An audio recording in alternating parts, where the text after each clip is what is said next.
नमस्कार दोस्तों, साहित्य मंच में आपका स्वागत है।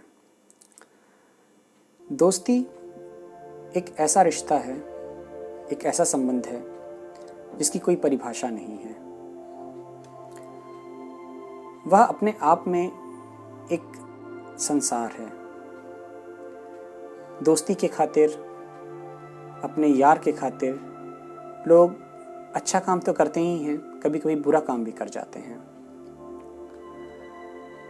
सुख हो दुख हो, किसी भी समय जो आपका दोस्त होता है वो आपका साथ नहीं छोड़ता है, आपको अच्छी राय देता है, आपको उस मुसीबत से निकालने की कोशिश करता है। एक ऐसी ही दोस्ती की कहानी आज मैं आप लोगों के सामने लेके आया हूँ, जिसका शीर्षक है दो बैलों की कथा। इस कहानी को मुंशी प्रेमचंद जी ने लिखा है।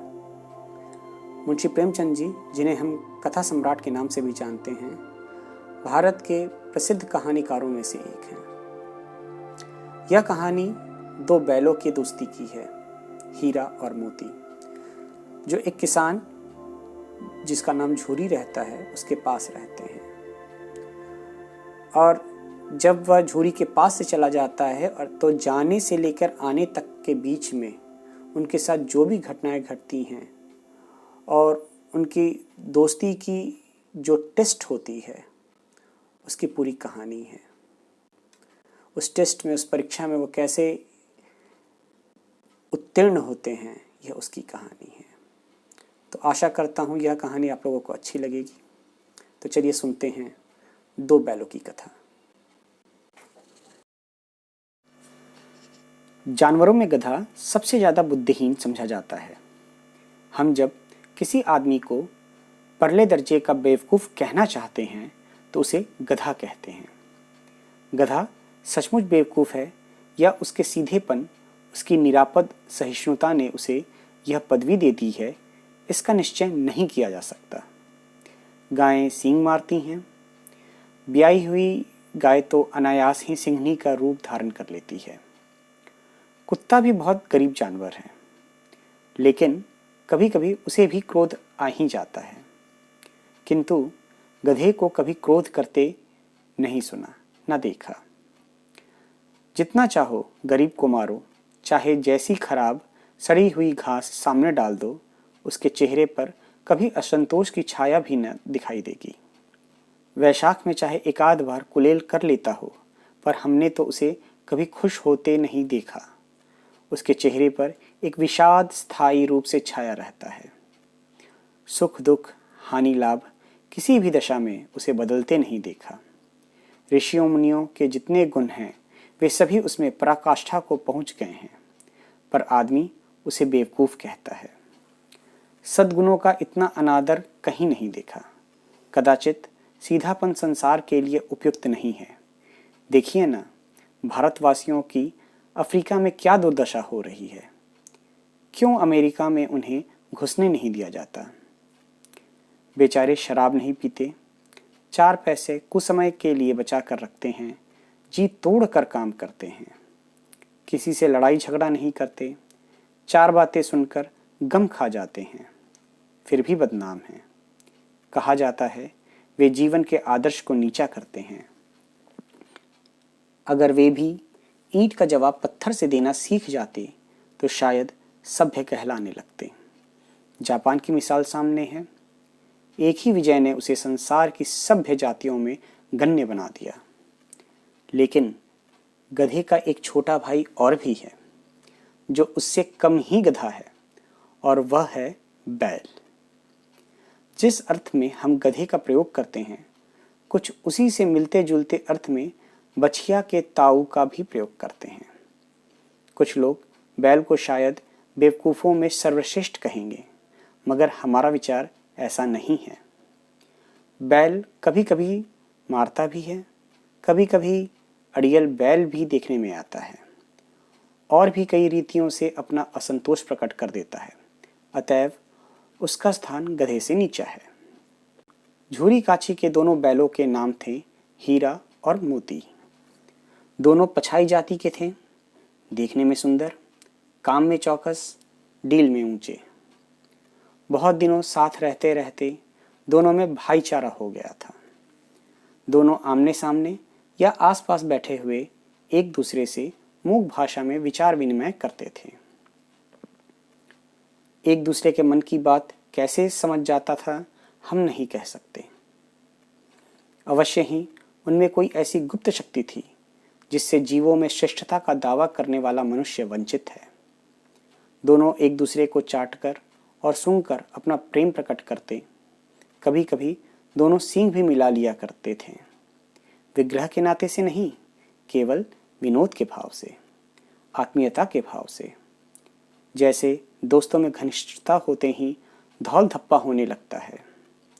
इसके बिना दोस्ती कुछ फुसफुसी, कुछ हल्की सी रहती है, जिस पर ज़्यादा विश्वास नहीं किया जा सकता। जिस वक्त ये दोनों बैल हल या गाड़ी में जोत दिए जाते और गर्दन हिला हिला कर चलते, उस वक्त हर एक की यही चेष्टा होती थी कि ज़्यादा से ज़्यादा बोझ मेरी ही गर्दन पर रहे। दिन भर के बाद दोपहर या संध्या को दोनों खुलते तो एक दूसरे को चाट चूट कर अपनी थकान मिटा लिया करते। नाद में खली भूसा पड़ जाने के बाद दोनों साथ उठते, साथ नाद में मुंह डालते और साथ ही बैठते थे। एक मुंह हटा लेता तो दूसरा भी हटा लेता था। संयोग की बात, झोरी ने एक बार गोई को ससुराल भेज दिया। बैलों को क्या मालूम वे क्यों भेजे जा रहे हैं। समझे मालिक ने हमें बेच दिया। अपना यूं बेचा जाना उन्हें अच्छा लगा या बुरा कौन जाने, पर झूरी के साले गया को घर तक गोई ले जाने में दांतों पसीना आ गया। पीछे से हाँकता तो दोनों दाएं बाएं भागते, पगहिया पकड़कर आगे से खींचता तो दोनों पीछे को जोर लगाते, मारता तो दोनों सिंग नीचे करके हुंकारते। अगर ईश्वर ने उन्हें वाणी दी होती तो झूरी से पूछते, तुम हम गरीबों को क्यों निकाल रहे हो? हमने तो तुम्हारी सेवा करने में कोई कसर नहीं उठा रखी। अगर इतनी मेहनत से काम न चलता था तो और काम ले लेते। हमें तो तुम्हारी चाकरी में मर जाना कबूल था। हमने कभी दाने चारे की शिकायत नहीं की। तुमने जो कुछ खिलाया वह सिर झुकाकर खा लिया, फिर तुमने हमें इस जालिम के हाथ क्यों बेच दिया? संध्या समय दोनों बैल अपने नए स्थान पर पहुंचे। दिन भर के भूखे थे, लेकिन जब नाद में लगाए गए तो एक ने भी उसमें मुंह न डाला। दिल भारी हो रहा था। जिसे उन्होंने अपना घर समझ रखा था वह आज उनसे छूट गया था। यह नया घर, नया गांव, नए आदमी उन्हें बेगानों से लगते थे। दोनों ने अपनी मूक भाषा में सलाह की, एक दूसरे को कनखियों से देखा और लेट गए। जब गांव में सोता पड़ गया तो दोनों ने जोर मारकर पगहे तुड़ा डाले और घर की तरफ चले। पगहे बहुत मजबूत थे। अनुमान न हो सकता था कि कोई बैल उन्हें तोड़ सकेगा, पर इन दोनों में इस समय दूनी शक्ति आ गई थी। एक एक झटके में रस्सियां टूट गई। झूरी प्रातःकाल सोकर उठा तो देखा कि दोनों बैल चरनी पर खड़े हैं। दोनों की गर्दनों में आधा आधा गराव लटक रहा है। घुटने तक पांव कीचड़ से भरे हैं और दोनों की आंखों में विद्रोहमय स्नेह झलक रहा है। झूरी बैलों को देखकर स्नेह से गदगद हो गया, दौड़कर उन्हें गले लगा लिया। प्रेम लिंगन और चुंबन का वह दृश्य बड़ा ही मनोहर था। घर और गांव के लड़के जमा हो गए और तालियां बजा बजा कर उनका स्वागत करने लगे। गांव के इतिहास में यह घटना अभूतपूर्व न होने पर भी महत्वपूर्ण थी। बाल सभा ने निश्चय किया, दोनों पशु वीरों को अभिनंदन पत्र देना चाहिए। कोई अपने घर से रोटियां लाया, कोई गुड़, कोई चोकर, कोई भूसी। एक बालक ने कहा, ऐसे बैल किसी के पास न होंगे। दूसरे ने समर्थन किया, इतनी दूर से दोनों अकेले चले आए। तीसरा बोला, बैल नहीं है वे, उस जन्म के आदमी हैं। इसका प्रतिवाद करने का किसी को साहस न हुआ। झोरी की स्त्री ने बैलों को द्वार पर देखा तो जल उठी। बोली, कैसे नमक हराम बैल हैं कि एक दिन वहां काम ना किया, भाग खड़े हुए। झोरी अपने बैलों पर यह आक्षेप ना सुन सका। नमक हराम क्यों? चारा दाना ना दिया होगा तो क्या करते? स्त्री ने रोब के साथ कहा, बस तुम ही तो बैलों को खिलाना जानते हो, और तो सभी पानी पिला पिला कर रखते हैं। झूरी ने चिढ़ाया, चारा मिलता तो क्यों भागते? स्त्री चिढ़ी, भागे इसलिए कि वे लोग तुम जैसे बुद्धों की तरह बैलों को सहलाते नहीं, खिलाते हैं तो रगड़ कर जोतते भी हैं। ये दोनों ठहरे कामचोर, भाग निकले। अब देखूं कहाँ से खली और चोकर मिलता है। सूखे भूसे के सिवा कुछ ना दूंगी, खाए चाहे मरे। वही हुआ। मजूर को कड़ी ताकीद कर दी गई कि बैलों को खाली सूखा भूसा दिया जाए। बैलों ने नाद में मुंह डाला तो फीका फीका, ना कोई चिकनाहट ना कोई रस। क्या खाएं? आशा भरी आंखों से द्वार की ओर ताकने लगे। झूरी ने मजूर से कहा, थोड़ी सी खली क्यों नहीं डाल देता बे? मालकिन मुझे मार ही डालेगी। चुरा कर डाला? ना दादा, पीछे से तुम भी उन्हीं की सी कहोगे। दूसरे दिन झूरी का साला फिर आया और बैलों को ले चला। अब कि उसने दोनों को गाड़ी में जोता। 2-4 बार मोती ने गाड़ी को सड़क की खाई में गिराना चाहा, पर हीरा ने संभाल लिया। वह ज्यादा सहनशील था। संध्या समय घर पहुंचकर उसने दोनों को मोटी रस्सियों से बांधा और कल की शरारत का मजा चखाया। फिर वही सूखा भूसा डाल दिया। अपने दोनों बैलों को खली, चूनी सब कुछ दी। दोनों बैलों का ऐसा अपमान कभी ना हुआ था। झूरी इन्हें फूल की छड़ी से भी न छूता था। उसकी टिटकार पर दोनों उड़ने लगते थे। यहाँ मार पड़ी। आहत सम्मान की व्यथा तो थी ही, उस पर मिला सूखा भूसा। नाद की तरफ आंखें तक ना उठाई। दूसरे दिन गया ने बैलों को हल में जोता, पर इन दोनों ने जैसे पांव न उठाने की कसम खा ली थी। वह मारते मारते थक गया, पर दोनों ने पांव ना उठाया। एक बार जब उस निर्दयी ने हीरा की नाक पर खूब डंडे जमाए तो मोती का गुस्सा काबू के बाहर हो गया। हल लेकर भागा। हल, रस्सी, जुआ, जोत सब टूट टाट कर बराबर हो गया। गले में बड़ी बड़ी रस्सियां ना होती तो दोनों पकड़ाई में ना आते। हीरा ने मूक भाषा में कहा, भागना व्यर्थ है। मोती ने उत्तर दिया, तुम्हारी तो इसने जान ही ले ली थी। अब की बार बड़ी मार पड़ेगी। पड़ने दो, बैल का जन्म लिया है तो मार से कहाँ तक बचेंगे। गया 2 आदमियों के साथ दौड़ा आ रहा है। दोनों के हाथों में लाठियां हैं।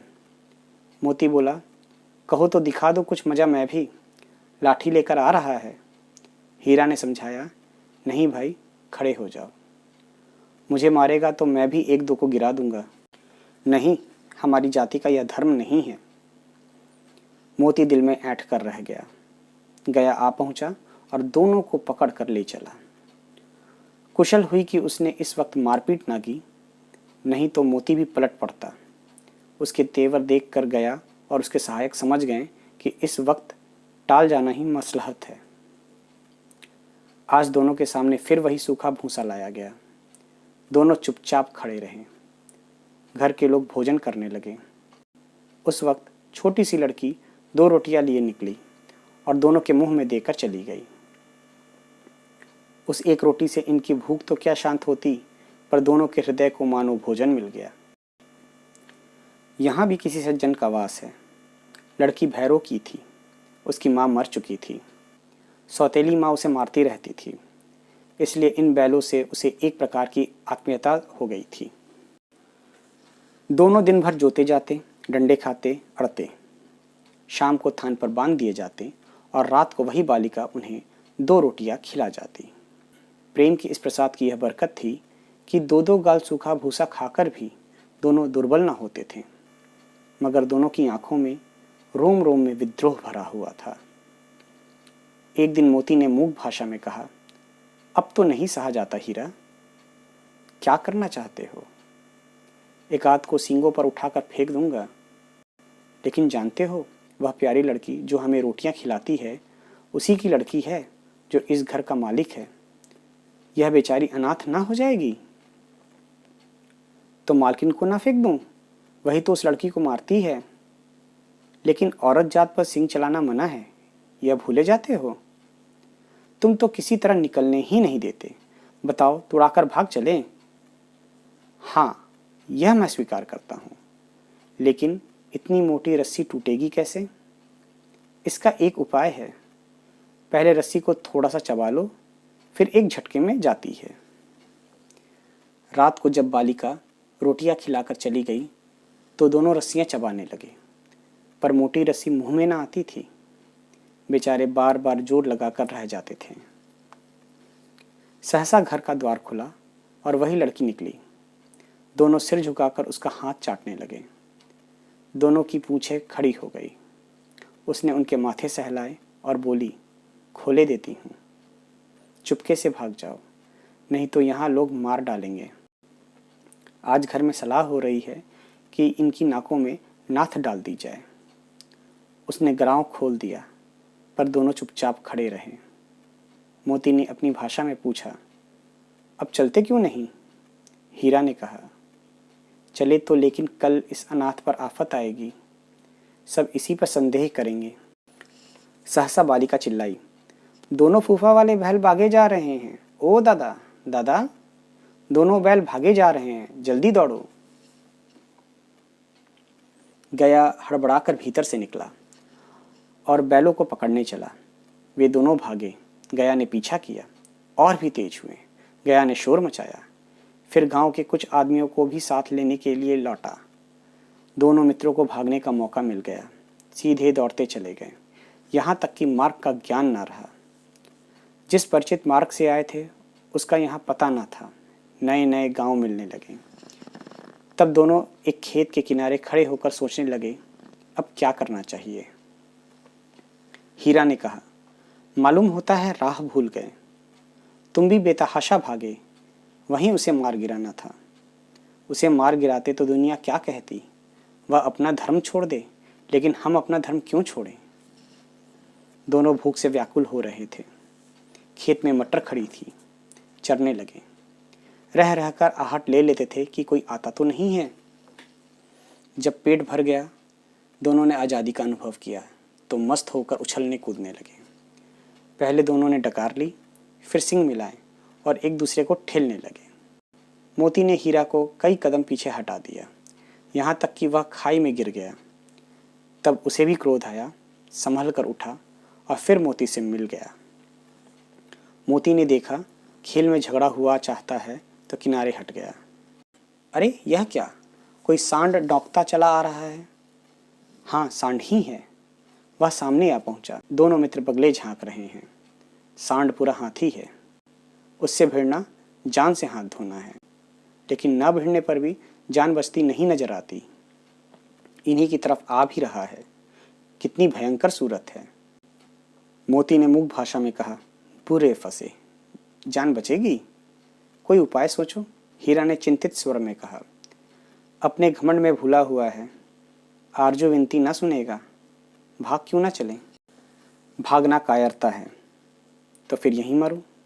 बंदा तो 9 2 11 होता है, और जो दौड़ाए तो फिर कोई उपाय सोचो जल्द। उपाय यही है कि उस पर दोनों जने एक साथ चोट करें। मैं आगे से रगेदता हूँ, तुम पीछे से रगेदो। दोहरी मार पड़ेगी तो भाग खड़ा होगा। मेरी ओर झपटे, तुम बगल से उसके पेट में सींग घुसेड़ देना। जान जोखिम है, पर दूसरा उपाय नहीं है। दोनों मित्र जान हथेलियों पर लेकर लपके। सांड को भी संगठित शत्रुओं से लड़ने का तजर्बा न था। वह तो एक शत्रु से मल्ल युद्ध करने का आदी था। ज्यों ही हीरा पर झपटा, मोती ने पीछे से दौड़ाया। सांड उसकी तरफ मुड़ा तो हीरा ने रगेदा। सांड चाहता था कि एक एक करके दोनों को गिरा ले, पर ये दोनों भी उस्ताद थे, उसे यह अवसर न देते थे। एक बार सांड झल्लाकर हीरा का अंत कर देने के लिए चला कि मोती ने बगल से आकर पेट में सींग भोंक दिया। सांड क्रोध में आकर पीछे फिरा तो हीरा ने दूसरे पहलू में सींग चुबा दिया। आखिर बेचारा जख्मी होकर भागा और दोनों मित्रों ने दूर तक उसका पीछा किया, यहाँ तक कि सांड बेदम होकर गिर पड़ा। तब दोनों ने उसे छोड़ दिया। दोनों मित्र विजय के नशे में झूमते चले जाते थे। मोती ने अपने सांकेतिक भाषा में कहा, मेरा जी तो चाहता था कि बच्चा को मार ही डालूं। हीरा ने तिरस्कार किया। गिरे हुए बैरी पर सींग ना चलाना चाहिए। यह सब ढोंग है। बैरी को ऐसे मारना चाहिए कि फिर ना उठे। अब घर कैसे पहुंचेंगे वह सोचो। पहले कुछ खा लें तो सोचें। सामने मटर का खेत था। मोती उसमें घुस गया। हीरा मना करता रहा, पर उसने एक ना सुनी। अभी 2 ही 4 ग्रास खाए थे कि 2 आदमी लाठियां लिए दौड़ पड़े और दोनों मित्रों को घेर लिया। हीरा तो मेड़ पर था, निकल गया। मोती सींचे हुए खेत में था। उसके खुर कीचड़ में धंसने लगे। ना भाग सका। पकड़ लिया। हीरा ने देखा संगी संकट में है तो लौट पड़ा। फंसेंगे तो दोनों फंसेंगे। रखवालों ने उसे भी पकड़ लिया। प्रातःकाल दोनों मित्र कांजी हाउस में बंद कर दिए गए। दोनों मित्रों को जीवन में पहली बार ऐसा साबिका पड़ा कि सारा दिन बीत गया और खाने को एक दिन का भी ना मिला। समझ ही में ना आता था यह कैसा स्वामी है। इससे तो गया फिर भी अच्छा था। यहाँ कई भैंसें थीं, कई बकरियाँ, कई घोड़े, कई गधे, पर किसी के सामने चारा न था। सब जमीन पर मुर्दों की तरह पड़े थे। कई तो इतने कमज़ोर हो गए थे कि खड़े भी ना हो सकते थे। सारा दिन दोनों मित्र फाटक की ओर टकटकी लगाए ताकते रहे, पर कोई चारा लेकर आता ना दिखाई दिया। तब दोनों ने दीवार की नमकीन मिट्टी चाटनी शुरू की, पर इससे क्या तृप्ति होती। रात को भी जब कुछ भोजन ना मिला तो हीरा के दिल में विद्रोह की ज्वाला दहक उठी। मोती से बोला, अब तो नहीं रहा जाता मोती। मोती ने सिर लटकाए हुए जवाब दिया, मुझे तो मालूम होता है प्राण निकल रहे हैं। इतनी जल्द हिम्मत ना हारो भाई। यहाँ से भागने का कोई उपाय निकालना चाहिए। आओ दीवार तोड़ डालें। मुझसे तो अब कुछ नहीं होगा। बस इसी बूते पर अकड़ते थे, सारी अकड़ निकल गई। बाड़े की दीवार कच्ची थी। हीरा मजबूत तो था ही। अपने नुकीले सींग दीवार में गड़ा दिए और जोर मारा तो मिट्टी का एक चिप्पड़ निकल आया। फिर तो उसका साहस बढ़ा। इसने दौड़ दौड़ कर दीवार पर चोटें की और हर चोट में थोड़ी थोड़ी मिट्टी गिराने लगा। उसी समय कांजी हाउस का चौकीदार लालटेन लेकर जानवरों की हाजिरी लेने आ निकला। हीरा का उज्जड़पन देखकर उसने उसे कई डंडे रसीद दिए और मोटी सी रस्सी में बांध दिया। मोती ने पड़े पड़े कहा, आखिर मार खाई, क्या मिला? अपने बूते भर जोर तो मार दिया। ऐसा जोर मारना किस काम का कि और बंधन में पड़ जाएं। जोर तो मारता ही जाऊंगा, चाहे कितने ही बंधन पड़ते जाएं। जान से हाथ धोना पड़ेगा। कुछ परवाह नहीं, यूं भी तो मरना ही है। सोचो दीवार खुद जाती तो कितनी जानें बच जाती। इतने भाई यहाँ बंद हैं, किसी की देह में जान नहीं है। 2-4 दिन और यही हाल रहा तो सब मर जाएंगे। हाँ, यह बात तो है। अच्छा तो ला, फिर मैं भी जोर लगाता हूँ। मोती ने भी दीवार में उसी जगह सींग मारा। थोड़ी सी मिट्टी गिरी और फिर हिम्मत बढ़ी। फिर तो वह दीवार में सींग लगाकर इस तरह जोर करने लगा मानो किसी प्रतिद्वंदी से लड़ रहा है। आखिर कोई 2 घंटे की जोर आजमाइश के बाद दीवार ऊपर से लगभग 1 हाथ गिर गई। उसने दूनी शक्ति से दूसरा धक्का मारा तो आधी दीवार गिर पड़ी। दीवार का गिरना था कि अधमरे से पड़े हुए सभी जानवर चेत उठे। तीनों घोड़ियों सरपट भाग निकली। फिर बकरियां निकली। इसके बाद भैंसें भी खिसक गईं, पर गधे अभी तक ज्यों के त्यों खड़े थे। हीरा ने पूछा, तुम दोनों क्यों नहीं भाग जाते?